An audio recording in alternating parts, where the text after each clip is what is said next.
Hello friends, welcome to Malook का IAS. Friends, अभी हम जो टॉपिक डिस्कस करने वाले हैं that is youth and elections. UPSC के लिए जब वैसे भी ये टॉपिक कंपैरेटिवली काफ़ी ज़्यादा इम्पॉर्टेंट हो जाता है, आपको इस टॉपिक के बारे में अलग अलग तरीके से अलग अलग डायमेंशन से हम कंपैरेटिवली डिस्कस करके समझाने की कोशिश करेंगे। And I try to cover maximum amount of dimensions that are possible. जितने डायमेंशंस पॉसिबल हुए हमारे एग्जामिनेशन पॉइंट ऑफ व्यू से हम उसको कवर करने की कोशिश करेंगे। Not only this, as an aware citizen भी आपको इस टॉपिक के बारे में काफ़ी हद तक पता होना चाहिए। अलग अलग डायमेंशंस क्या हैं? जो टॉपिक अभी हम डिस्कस करेंगे that is youth and elections. आपने सोशल मीडिया के ऊपर या अलग अलग प्लेटफॉर्म के ऊपर यूथ को इलेक्शन के बारे में, पॉलिटिक्स के बारे में डिस्कस करते हुए देखा होगा। रियलिटी वही जो सोशल मीडिया के ऊपर जो यूथ का एंगेजमेंट है, जहाँ जो चाय के नुक्कड़ या अलग अलग दुकानों के ऊपर जो खड़े होकर यूथ डिस्कस करता है, उन बातों में रियलिटी में वो कितना कन्वर्ट हो पाता है और जाके वोटिंग डालता है, हम इसके बारे में भी आज बात करेंगे। इसके साथ ही एलिजिबिलिटी क्या है और किस किस को हम हटा सकते भी नहीं, तुम वोट नहीं डालोगे, और अगर वोट डालने जा रहे हो तो आपके पास कौन कौन से डॉक्यूमेंट्स होने चाहिए, इस बात के ऊपर भी आज हम चर्चा करेंगे। इस टॉपिक में ये भी डिस्कस किया जाएगा कि क्या क्या प्रॉब्लम है और उस प्रॉब्लम को दूर कंपैरेटिवली कैसे किया जा सकता है। तो आज बहुत ही कॉम्प्रिहेंसिव तरीके से इस मुद्दे के ऊपर हम बात करेंगे। The topic is youth and elections that are there. Coming to the starting of the topic, जब हम इस टॉपिक के बारे में कंपेरेटिवली बात करते हैं, वो पहले बात तो आपको ये पता होना जरूरी है, राइट्स और रिस्पॉन्सिबिलिटीज़ आपकी क्या है, आपके अधिकार क्या है, आपकी रिस्पॉन्सिबिलिटी क्या, आपकी ड्यूटी क्या है इलेक्शन के टाइम के ऊपर। That is the most important thing. और आप इलेक्शन में पार्टिसिपेट कैसे कर सकते हो, फॉर एग्जाम्पल, ये आपको पता होना चाहिए। नॉट ओनली दिस, एक और चीज़ उतनी ही ज़्यादा इंपॉर्टेंट हो जाती है कि पहले आप अपने आप को रजिस्टर तो करिए। अब रजिस्टर कौन करेगा? It is election commission that would B registering. अब रजिस्ट्रेशन करने का प्रोसेस क्या है वो भी कंपेरेटिवली आपको पता होना चाहिए।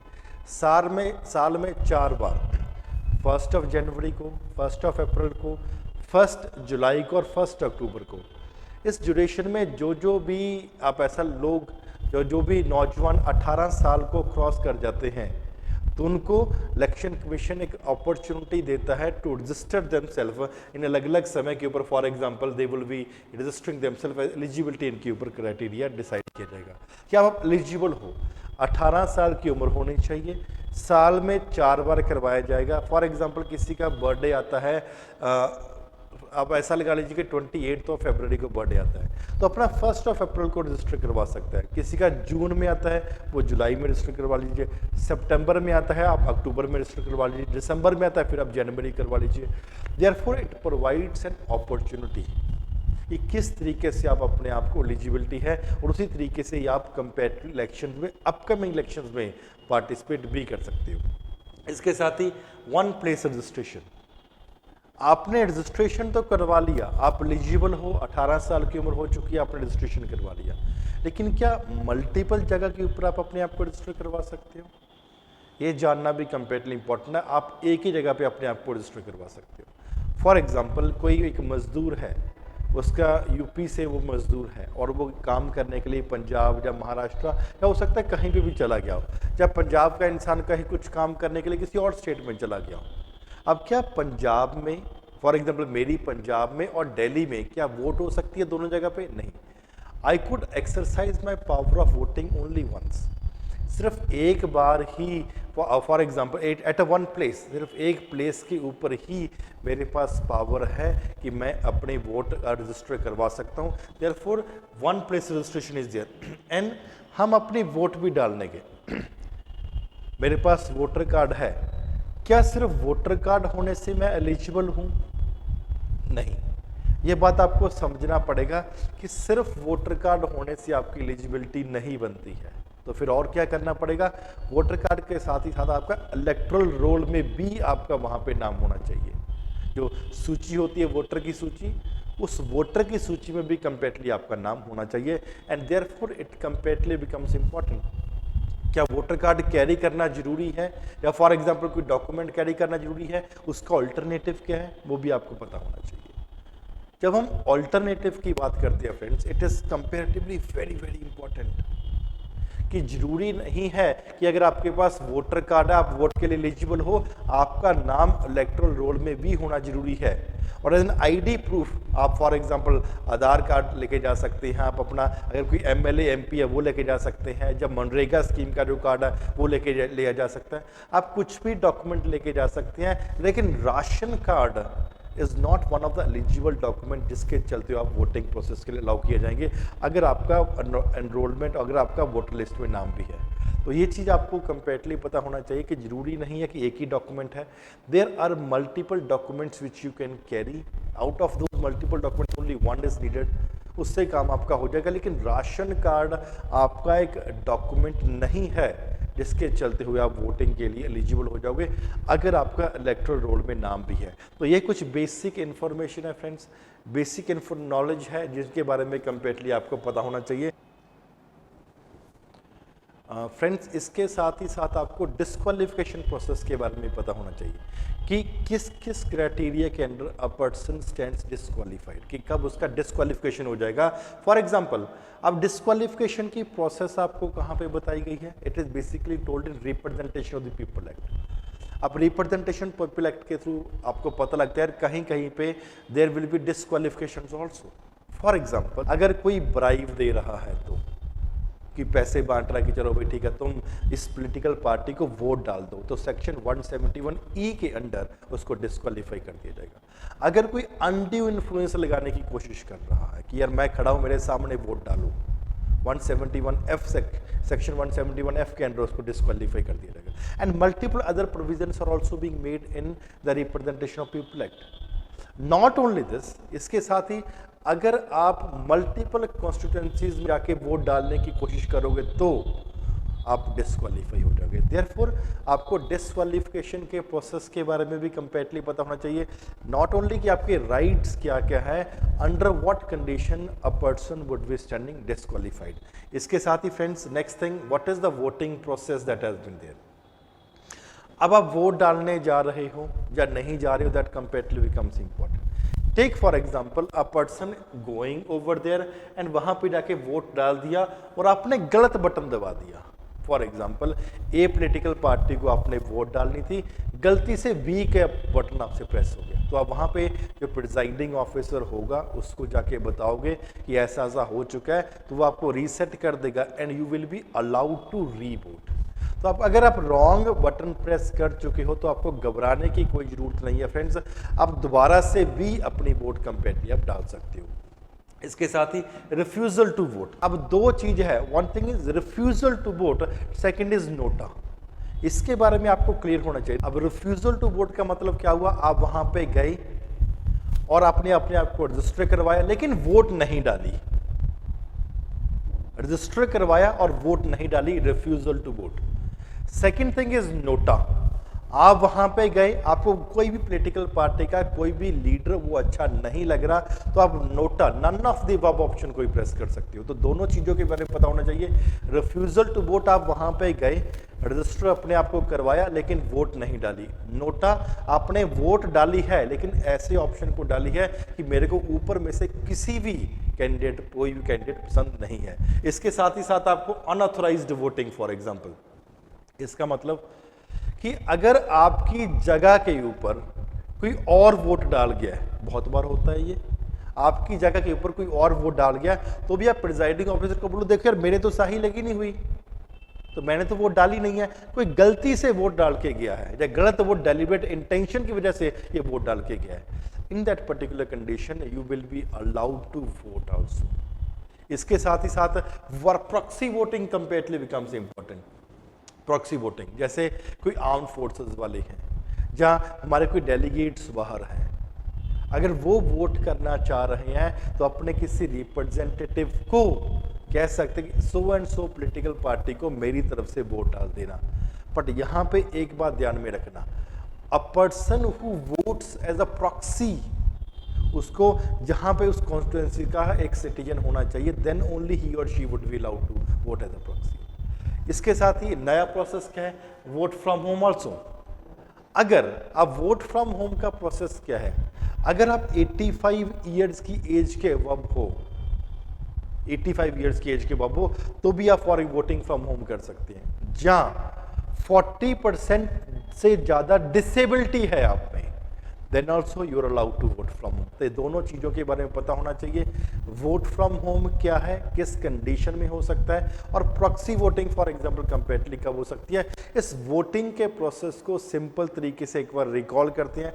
The first is wrong button दबाते हैं तो क्या होगा, रिफ्यूजल टू वोट, आप किस कंडीशन में देखोगे। थर्ड थिंग, नोटा कब अप्लाई किया जाएगा।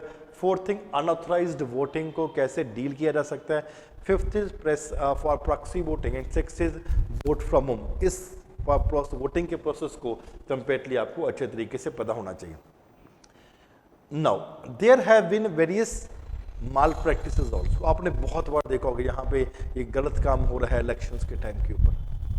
आजकल टेक्नोलॉजी का जमाना है तो गवर्नमेंट भी उसके साथ चल रही है। आपके पास क्या है, सी विजिल ऐप है। आप उस ऐप के थ्रू वीडियो बना के फोटो डाल सकते हो, लोकेशन करो कि यहाँ पे ये प्रोसेस गलत प्रोसेस हो रहा है। अगर गलत काम वहाँ पे हो रहा है और आपने वहाँ पे आपने ऐप पे सी विजिल ऐप के ऊपर अपलोड कर दिया, तो वहाँ पे रिस्पॉन्सिबिलिटी बनती है कि 1.5 घंटा अप्रॉक्सीमेटली 100 मिनट के अंदर अंदर आपकी बात सुनी जाएगी। Responsible within 100 minutes that would be taken. The C vigil app is completely very very important, जिसके बारे में कंप्लीटली आपको पता होना चाहिए अगर कहीं पे लगे। लेकिन रिसेंट समय में यूथ का काफी डिसइंटरेस्ट देखने को मिला है, खास करके इलेक्शंस में। There multiple reasons which are associated with it कि क्यों डिसइंटरेस्ट आ रहा है। सोशल मीडिया के ऊपर या कहीं पे चाय की दुकान के ऊपर यूथ हमने मल्टीपल टाइम्स क्रिटिसाइज करते देखा हुआ है कि राजनीति में ये गंदा है, ये गंदा है, ये गंदा है। लेकिन अब रीसेंट ट्रेंड जो देखने को मिले हैं वो बहुत ही दुखदायी है। क्या है, अपने आप को यूथ रजिस्टर ही नहीं करवा रहा, वोट डालने की बात तो हो रहा है। इसके ऊपर इसको ओवरकम करने की जरूरत है। There has been a good amount of disinterest among the youth also. और इसको historical trend less than friends 40%, 40% से कम। For example the voters between 18 and 19 years उन्होंने अपने आप को रजिस्टर करवाया है। This is a major cause of a concern. सिर्फ 40% ने अगर रजिस्टर करवाया है तो वोटिंग तो कंपेरेटिवली उससे भी कम होगी। ये कॉज ऑफ कंसर्न है। और सबसे ज्यादा कहां पे प्रॉब्लम आ रही है, in the states of Delhi, UP, Bihar. यहां पे कंपेरेटिवली बहुत कम जो यंगर पॉपुलेशन है 18 टू 19 में शिफ्ट हो रहे हैं, इन्होंने अपने आप को रजिस्टर करवाया। That is one of the major cause of a concern. और ये कॉज ऑफ कंसर्न और कब बढ़ जाता है, जब सोशल मीडिया की इंगेजमेंट कंपेरेटिवली बहुत है। हम सोशल मीडिया के ऊपर इतने कमेंट्स डालते हैं, कॉम्प्लीमेंट्स डालते हैं, बट अपने आप को रजिस्टर भी नहीं करवा रहे। That is a major cause of a concern कि 40% पॉपुलेशन ही रजिस्टर करवा रही है।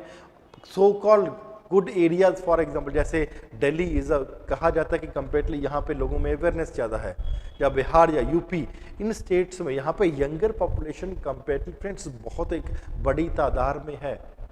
लेकिन अगर आप रजिस्टर ही नहीं करवाओगे, आपके कंसर्न कैसे सरकार में जाके पॉलिसी बनेगी। That is the major cause of a concern. तो ये कंपेरेटिवली काफ़ी गंभीरता से इस बात को सोचने की जरूरत है। There is also lack of political education. Not this, लोगों में पॉलिटिकल एजुकेशन के बारे में भी ज़्यादा नहीं पता है। फॉर एग्जाम्पल अगर स्कूल करिकुलम की बात करते हैं तो वहाँ पे भी नॉट मच इज टॉक्ड और डिस्कस्ड अबाउट पॉलिटिक्स। यहाँ पे जिसके चलते हुए ही स्टूडेंट्स में awareness regarding politics, awareness regarding participation in the politics, awareness regarding what difference your vote can make, awareness regarding if you do not vote तो उसका negative repercussions क्या है। ये सब चीज़ों का कंपेरेटिवली अध्ययन करना बहुत ही जरूरी है कि किस तरीके से आपको अवेयरनेस क्रिएट करी जाए। और अवेयरनेस की जब बात आती है फ्रेंड्स, तो मेरे हिसाब से school is the best place where the youth or the younger population or the children could be motivated कि वो continuously वहाँ पे engage रहेंगे। There is also lack of critical thinking. Not only this, जब हम इसको deeper analysis करते हैं तो हमें पता लगता है कि youth disconnect क्यों है।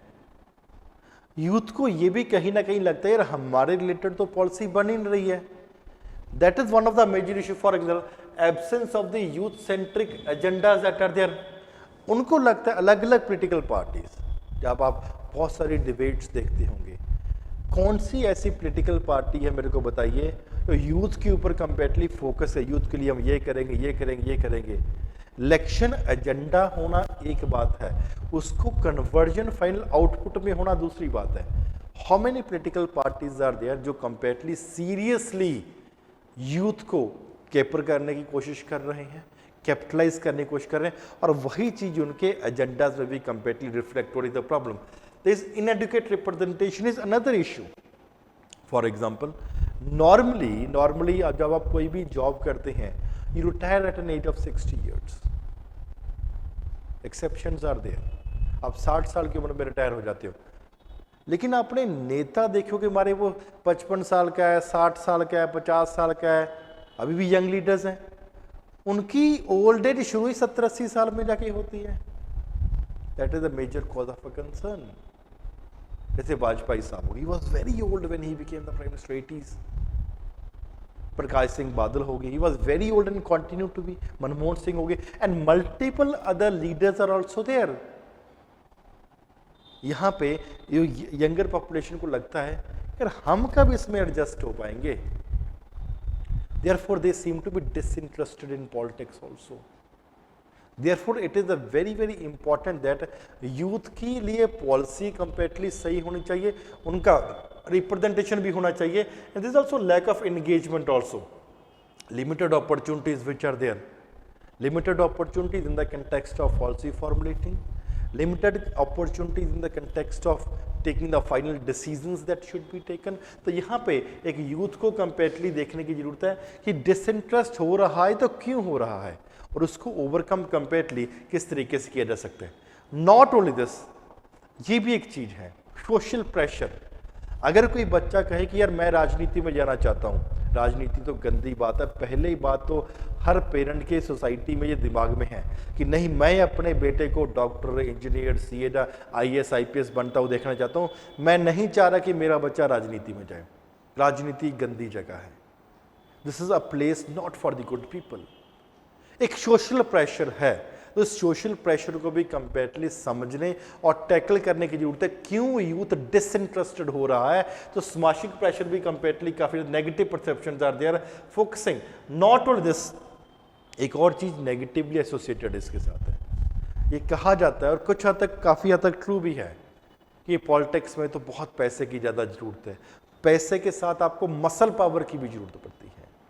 तो वहाँ पे आपको ये चीज़ देखनी पड़ेगी कि जब पैसा पैसा पैसा और मसल पावर के साथ आप जाने की कोशिश करोगे, good amount of people social pressure की वजह से ही, फॉर एग्जांपल, वो राजनीति में नहीं आएंगे, they can divert their attention. अब यूथ पॉलिटिक्स से अटेंशन डाइवर्ट कर रहा है, दैट इज अ प्रॉब्लम। पहले फॉर एग्जाम्पल अगर हम अभी लीडर्स की बात करते हैं, जैसे फॉर एग्जाम्पल अमित शाह हो गए, और फॉर एग्जाम्पल लालू प्रसाद यादव हो गए, another great leaders for example 1960s 70s 80s में जो निकल के आए हैं, all of them they have come from youth politics, student politics, college politics से वो निकल के आए हैं। एंड अभी कभी कभी ये भी कहा जाता है कि नहीं यार सरकार को पॉलिटिक्स, कभी कभी ये भी कहा जाता है कि सरकार जो है that is trying to control the university so that politics for example वहाँ पे कंट्रोल करी जा सके। अगर हमने कॉलेज यूनिवर्सिटीज़ की पॉलिटिक्स को कंट्रोल करने की कोशिश करी, तो जो ग्रेट लीडर्स यहाँ से निकल के आए हैं, we will not be having the same opportunity to witness this leader. तो यहाँ पे हम we should be in a position to control, क्योंकि नेगेटिव एजेंडा ना चल रहा हो, but there can be difference of thinking that could be coming up. तो डिफरेंस ऑफ थिंकिंग जो है किसी पॉलिटिकल पार्टी या किसी भी पॉलिटिकल पार्टी को नहीं हम सपोर्ट कर रहे हैं, और फिर किस तरीके से उसको फॉर राजनीति करना चाह रहे हैं, that totally depends on person. Therefore it comparatively becomes important कि यूथ को कंपेरेटली सोशल प्रेशर से ओवरकम करके हमें राजनीति में लाना चाहिए। Disconnected issues also, there is a feeling of disconnectedness from political issues. उनको लगता है कि मेरे बारे में तो बात ही नहीं हो रही है, उनको लगता है यूथ को कि मेरी कम्युनिटीज़ के बारे में तो बात ही नहीं हो रही है, देयरफॉर हमें क्या करना है उस वोट डालने के लिए, एंड वो वोट डालने ही फॉर एग्जाम्पल नहीं जाते। There is a perceived irrelevance of the political decisions. मेरे को क्या लेना है, फॉर एग्जाम्पल ये हिंदुस्तान के लिए क्या डिस्कशन हो रहा है, despite the fact that every big or small decision that is basically being taken by the government has a direct or indirect impact on the life of the common masses. इतना सब कुछ पता होने के बावजूद भी the youth do not seem to participate in politics or it seems disinterested, ये सोचते कि हमें इस पॉलिटिक्स के डिसीजन के साथ कोई फर्क नहीं पड़ने वाला है। Technological influence for example is been there. कई बार हमें मिस इन्फॉर्मेशन भी प्रोवाइड करी जाती है कि वो लीडर ऐसे बोल रहा था, वो ये बोल रहा था, जब वो पॉलिटिकल पार्टी अच्छी नहीं है, वो ये पॉलिटिकल पार्टी अच्छी है। सोशल मीडिया बहुत बार एक नेगेटिव इन्फ्लुएंस भी डालता है जिसको कर्टेल करने की वो जरूरत है। वोटर डिसइंटरेस्टेड एंडेंजर्स डेमोक्रेसी, ये बहुत बड़ी प्रॉब्लम है। अगर आप वोट ही नहीं डालने जाओगे, there will be a some sort of disinterestedness that has been there, तो दोस्तों वो पूरी पूरी डेमोक्रेसी इफेक्ट हो सकती है। आपके डिसीजन से कि आप वोट नहीं डालना जा रहे हो, आपके डिसीजन से कि आपको कोई फर्क नहीं पड़ता कि सरकार क्या पॉलिसी बना रही है, इससे पूरी की पूरी डेमोक्रेसी ही डायरेक्टली इफेक्ट होती है। डिसएनफ्रेंचाइजमेंट इज अनदर प्रॉब्लम।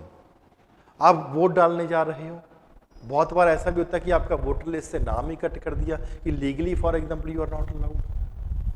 जब डेमोक्रेसी तब भी इफेक्ट होती है जब माइग्रेंट वर्कर्स आर देयर, मगर कोई वर्कर है फॉर एग्जांपल यूपी बिहार से निकल के महाराष्ट्र, तमिलनाडु, पंजाब, हरियाणा, कहीं पे भी जाए, कहीं का भी वर्कर कहीं पे काम करने जा रहा है and they are not allowed to vote,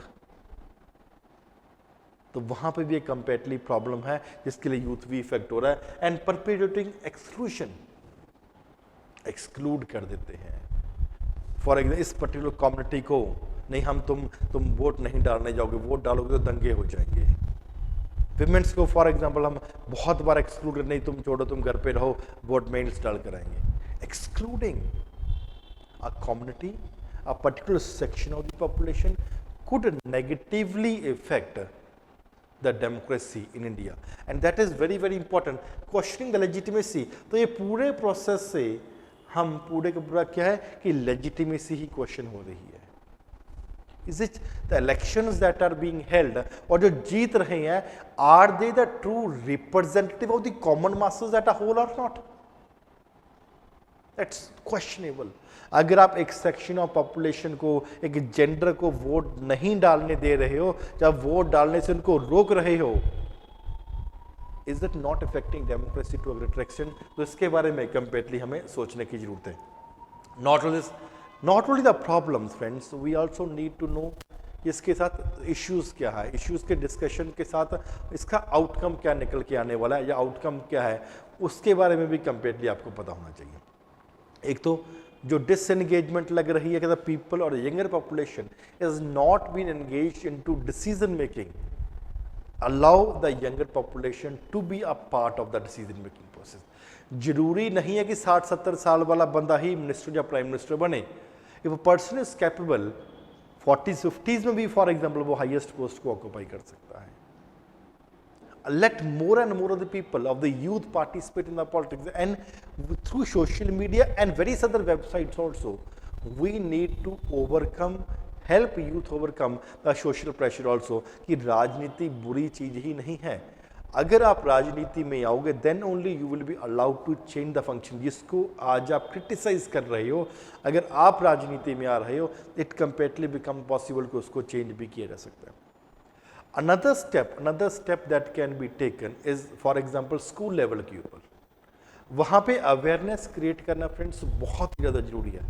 school के करिकुलम में जो एडिशंस एंड सब्सट्रैक्शंस करके it should be made mandatory कि इलेक्शंस के बारे में इतना तो पढ़ाया ही जाए, सो दैट स्टूडेंट्स को अपनी रिस्पॉन्सिबिलिटीज़ के बारे में पता लगे, ड्यूटीज़ के बारे में पता चले और राइट्स के बारे में भी पता चले कि अगर आप राइट एक्सरसाइज कर रहे हो तो आप किस तरीके को बढ़िया कर रहे हो, किस तरीके से डेमोक्रेसी को प्रमोट कर रहे हो, और अगर उसको नहीं कर रहे हो तो कैसे आपकी पर्सनल लाइफ और पूरी की पूरी पॉलिसीज से आप इग्नोरेंट हो सकते हो और that could be negatively affecting you. तो उसके बारे में कंप्लीटली आपको पता होना चाहिए।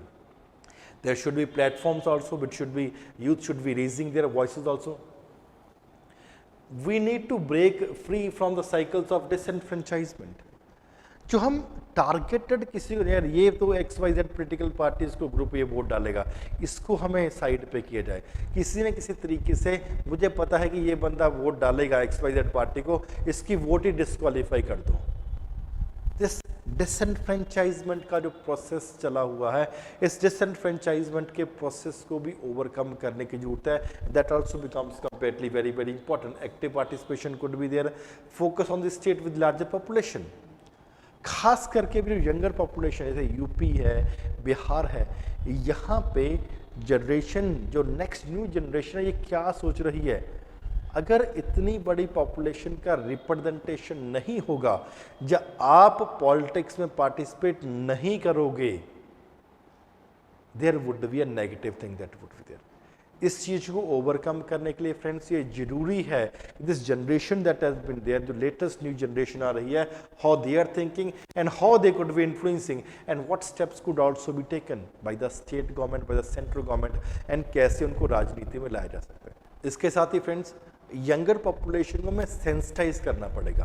What are the local issues that are there, what are the state issues that are there, what are the national issues that are there, so that this population could be in a position to understand in a comparatively better way कि आपकी vote डालना या ना डालना कितना बड़ा role play कर सकता है। therefore the sensitization comparatively becomes important। not only this, in the present time when the digital platform plays a very very important role, इनमें अवेयरनेस क्रिएट करना, इनमें सेंसिटाइजेशन क्रिएट करना, इनमें रिस्पॉन्सिबिलिटी ड्यूटी क्रिएट करना, the social media, the digital platform can play a very very important role.